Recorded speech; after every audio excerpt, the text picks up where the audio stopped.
Okay, so this is a third attempt, I think, trying to record this video. Haven't done any uploads in a few days, and I mean I had an upload, but I got stuck in like upload limbo, and I deleted that. Then I accidentally deleted the video before that, which I have re-uploaded, but it's still in like private setting. But so basically, let me see. This is I'm typically just updating folks on whatever's happened lately, but so the offer has been solidified. Basically, it's been approved for the going back to the old workplace. Essentially, it was same job as I had there, which is all right. I mean, not a problem. Same pay rate and everything. Which is, it's kind of ironic because the pay rate at the last company was higher, but I actually made less, because it was sort of like, yeah, they gave you a higher pay rate, but they would restrict you on how many hours you could do. There wasn't this whole idea of like just coming in for extra shifts, and then doing extra hours and that sort of deal, which I had taken advantage of at the company before that. But taking that job back, and should be starting on the 28th. Talked to one of the HR folks today, went over like sort of the terms of hiring and all that. I'm filling out some paperwork. We'll be talking to same person on the 25th for like I-9 paperwork. Basically, I have to show like my passport, that sort of deal. And it's a day shift position. See how that goes. I've done day shift before, but this is like it's like the 12-hour day shift, which isn't bad. Just have to see how things go with that. Make the most of it, that sort of deal. But what I want to talk about, what else? I think it's more like philosophical stuff. And I did start getting into like my last attempt at recording this, but so I might feel like I'm repeating myself. But I guess my plan going forward is, like I'm taking this job in part to essentially keep the lights on at home. I need the money. It's this biotech job. Basically, the company manufactures DNA, and they do that for various other biotech companies. It's almost like if you were to go back in the olden days, the 1800s, where you had like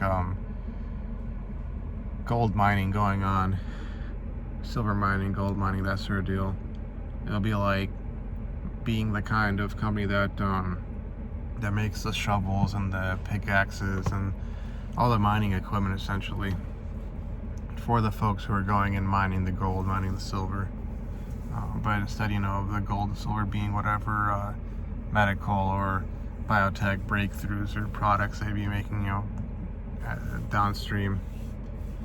And the pickaxes and shovels and such being the DNA itself. So, not only do I need to keep the lights on, so obviously I'm taking this job for that, but there's also this whole sort of thing where a lot of these positions that I would really want, they require some significant amount of work experience in the industry. So I'd be trying to add more time to that, get myself to 2, even maybe 3 years of work experience. But beyond that, really, there's that old saying, like, it's not what you know, but who you know. There's a whole other aspect to it, which is basically like, you have to sort of have this sort of rapport that you've built with a company that you're working at, where it's almost like they like you enough that they're willing to take a chance on you and grant you certain opportunities. And a lot of it is like liking you as a person, which means developing sort of like a different rapport, better rapport with them, and sort of being able to present yourself as the right kind of person. Because one thing I was told with a lot of these automation engineering jobs is that as much as there's like technical skills involved, there's a lot of like people skills and customer service skills and that sort of deal. And being able to show that you're the kind of person who can just kind of like walk in to the lab and like, you know, hit it off with people at the drop of a hat. And you know, it's kind of been part of one of my challenges, socially speaking, that I'm very much like I might be able to be technically proficient and that sort of deal, but and have like a certain level of work ethic, but at the same time, like I'm quite a bit introverted, and at the same time, like I'll be honest and I'll say that like this is kind of like why when I was starting off at the old company, well, not I should say old company, the last company, the most recent employer, why I got so fired up about Nofap and was like, I'm starting off on everything on a new foot, turning over a new leaf, etc., because at the job before that, one of my issues, and probably like one of the things that sort of contributed to me feeling a bit uncomfortable or withdrawn around people, was it wasn't so much of it wasn't necessarily just what was going on in the world at large. That sort of stuff came along later, but it was like, I had enough times where, it could have just been sleep deprivation, but there were times where I was like being all like, I was all depressive, or I was just anxious, or whatever the case may have been specifically that led to it. I would end up spazzing out at people. I would end up, honestly, getting on some folks' nerves. Just being, I guess you could say there were times where I wasn't really annoying, and I'm being honest about it. I really wasn't intending to behave like that. I think I was more like trying to cope with feeling anxious myself, and a lot of it had to do with just like plain and simply relapsing to PMO and then dealing with all the after effects that occur when you relapse that stuff, especially when it's like hyper escalated, way more intense type material, the kind of stuff that you only really get into if you have really like hit rock bottom with PMO, like the kind of stuff that you wouldn't like, you'd almost like, not that it'd be illegal to be watching that stuff, but if you were like, the kind of stuff you wouldn't want anyone to find out, or for like, your phone or your laptop or whatever to suddenly like jump to that page when you're surrounded by a bunch of people and they, see or hear it, and you're like, oh, that's what that guy's into, when you end up relapsing that kind of stuff, like it can really put you in that sort of state of mind where you're just like almost like paranoid in some sense, and just hyper anxious. And I don't want to say like, that I had some sort of disorder or so, but it definitely was not like a great place to be in mentally. And this time around, I would want to start off, on sort of a clean slate, that sort of deal. Far better than even like the last place. Obviously, way better than the last place. But see, at the same time, like I understand, like you have to be natural around people. You got to be able to sort of like open up, drop of a hat, and be like chill and relaxed and whatnot. Not be like they're like, hey, like should I say something? Should I not say something? Should I laugh at this? You have to sort of have that almost like subconscious understanding, like social cues and stuff of that nature. And at the same time, like,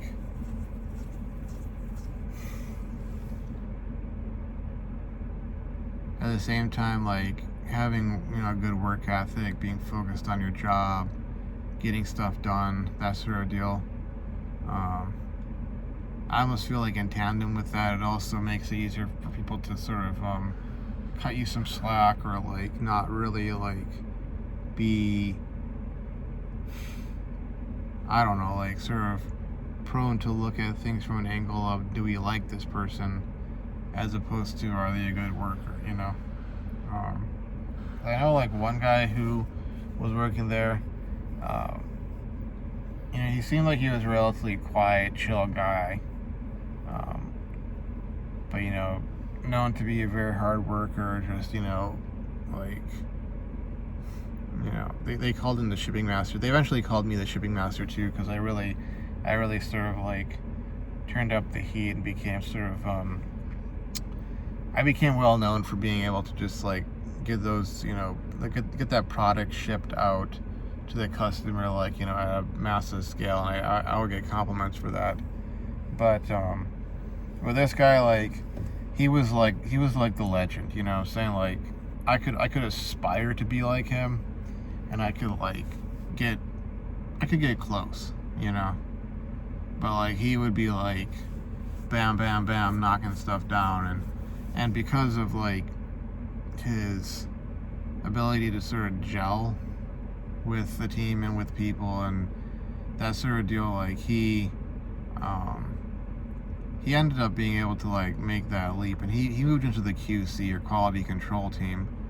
I guess that was like his thing, but he was able to do that. That opened up for him. He had sort of the rapport, because a lot of it was kind of like, okay, like would you recommend this guy or this gal, to be accepted into the QC team, the automation team, the et cetera team? Like, what's your opinion of this person, And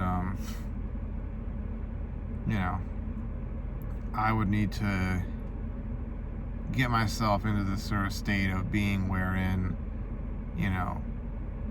whether or not they agree with me politically or religiously, spiritually, whatever, it wouldn't matter, because this guy is the kind of guy that we gel with, and if you guys were to take him onto the automation team or the QC team, we'd be sad to see him go, because he's an essential member of this team, and he's sort of the what do you call it? Like the sort of the one who makes the moves that we need to make, or is sort of the almost like the secret ingredient to our success, sort of a deal, and that's kind of like what I would want to have accomplished at this position, going back to the job, going back to the old employer. And obviously, like, I have outside goals, like I've got some classes I need to take, and there's that course that I had to withdraw from this last semester that I need to retake and bounce back from, and that sort of deal, because one way or another, the whole master's degree, like I have to get myself to that. And of course, there are certifications and courses to be taken, etc., etc. A lot of stuff I probably could knock out over the summer. But that's sort of like my main focus is really doing that. The interesting thing is, like, if I were to, financially speaking, accomplish, like from starting on the 20th this month, and then working, let's say the same amount of time that I worked last time at this company, and that sort of time period, if I were to make the same kind of money, do all those extra hours, etc.,